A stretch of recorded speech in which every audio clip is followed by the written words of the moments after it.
Salut à tous les amis, c'est ShyTradeSB. Aujourd'hui on se retrouve pour une nouvelle vidéo un peu spéciale. C'est une petite annonce par rapport à Virus Maker. Donc la dernière version qui est sortie c'était la 3.0. Et donc j'avais dit dans la vidéo, enfin dans la description et même dans le logiciel, dans la section à propos, que j'allais sortir la version 3.1 du logiciel qui corrigeait les bugs, etc.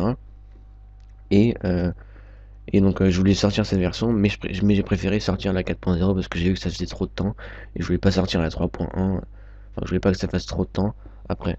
Enfin bref, donc j'ai avancé un peu la 4.0, j'ai essayé d'arranger un peu l'interface, mais j'ai remarqué un petit truc, c'est qu'au fur et à mesure du temps, les antivirus se mettaient à jour et donc ils détectaient les virus qui étaient à générer. Bon, c'est pas du tout des virus, hein. Par exemple, je sais qu'ils détectaient bon, vous n'allez pas voir mon écran, je vais peut-être vous mettre une petite image, mais moi je vais regarder en même temps. Alors, excusez-moi. Alors, Virus Maker. Hop. Ouais, par exemple, je sais qu'il détectait par exemple ajouter le mot hack au menu contextuel. Donc, quand on faisait clic droit sur le bureau, il y avait marqué hack. Donc, ça, je sais qu'il le détectait. Et pourtant, c'est pas du tout un virus. Enfin, c'est chiant un peu, mais c'est pas du tout un virus. Ça fait rien du tout à l'ordinateur. On peut très bien l'enlever. Ça le, ça le casse pas. Ça empêche pas le démarrage. Tout fonctionne très bien. Ça le ralentit pas. Ça fait rien du tout. C'est juste quelque chose.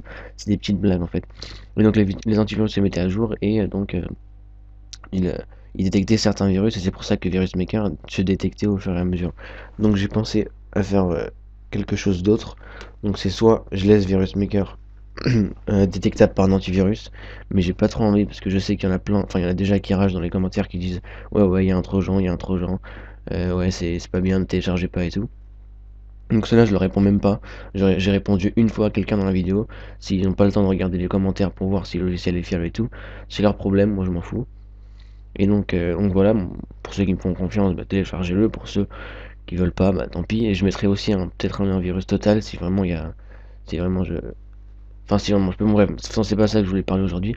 C'est que je voulais parler un nouveau projet que je voulais faire par rapport à Virus Maker. C'est au lieu de mettre tous les virus intégrés au logiciel, parce qu'il faut savoir que tous les virus qui sont à générer, bon à part les points bad que j'ai créés automatiquement, tous les virus qui sont à générer, ils sont intégrés dans le logiciel, ils sont déjà dans le logiciel, ils sont cachés dans le logiciel. Pour ceux qui connaissent Visual Basic et pour ceux qui me suivent ma chaîne, pour ceux qui suivent ma chaîne, vous devez peut-être savoir qu'ils sont dans les ressources du logiciel. J'avais déjà fait un tuto sur ça. Et donc à chaque fois qu'on choisit un virus, et moi j'extrais les ressources. Ça aussi j'ai fait un tuto, vous pouvez aller voir. Donc c'est extraire les ressources, hein. Donc voilà, donc les virus en tout cas ils sont déjà intégrés. Donc c'est pour ça qu'il y a certains virus qui se font détecter au fur et à mesure du temps.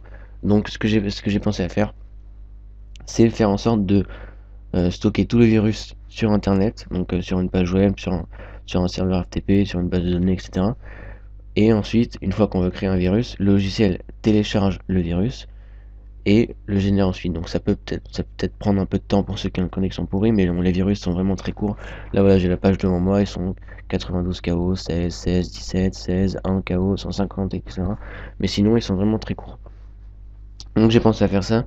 Ils m'ont vu que c'était très long, donc c'était juste pour vous dire hein, que Virus Maker 4.0 c'était pas trop pour maintenant. Surtout, saoulé cette fenêtre. Surtout que en ce moment j'ai des examens et tout. Donc voilà pour ceux qui l'attendaient, je sais qu'il y en a beaucoup qui me le demandaient et en plus ça fait plaisir. Donc voilà, donc j'essaye de travailler au maximum dessus parce que c'est un peu dur. Il faut que je trouve un bon serveur. Faut pas que le serveur se fasse pirater parce que vous pouvez voir aussi que dans la section options on peut signaler un bug ou envoyer un message ou même proposer des virus. Mais là, ça marche plus. Pourquoi? Parce que les virus proposés, les bugs et tout, je les envoie par mail avec un tuto que j'ai fait envoyer par mail. Et en les envoyant par mail, ça fait que le mot de passe est stocké dans le logiciel. Et donc, ça fait aussi qu'il y a certains hackers qui arrivent à se décrypter le logiciel pour voir c'est quoi le mot de passe. Donc, je vais essayer aussi de crypter le mot de passe, soit décrypter, soit de faire en sorte de pouvoir modifier, enfin, etc. Pas trop vous embêter avec ça. Mais en tout cas, voilà. Je vais juste faire une petite annonce sur Virus Maker comme ça. Et donc voilà, j'espère que vous allez aimer. Et dernière chose aussi, avant de faire la fin de cette vidéo, je vous mettrai peut-être une image, mais en tapant, désolé, ça fait 3 fois qu'elle vient, en tapant Virus Maker 3.0 sur YouTube, j'ai vu qu'il y a vraiment beaucoup de tutos pour savoir comment l'utiliser, et ça fait vraiment hyper plaisir. Je sais pas, quand on voit qu'il y a des tutos de notre logiciel sur YouTube, enfin, ça fait un effet bizarre, enfin ça fait plaisir, voilà. Donc voilà, j'espère que vous avez aimé cette vidéo, n'hésitez pas à mettre un petit pouce vert, et donc j'essaie de vous sortir Virus Maker 4.0 le plus vite possible, en sachant aussi que vous pouvez toujours proposer les virus, hein.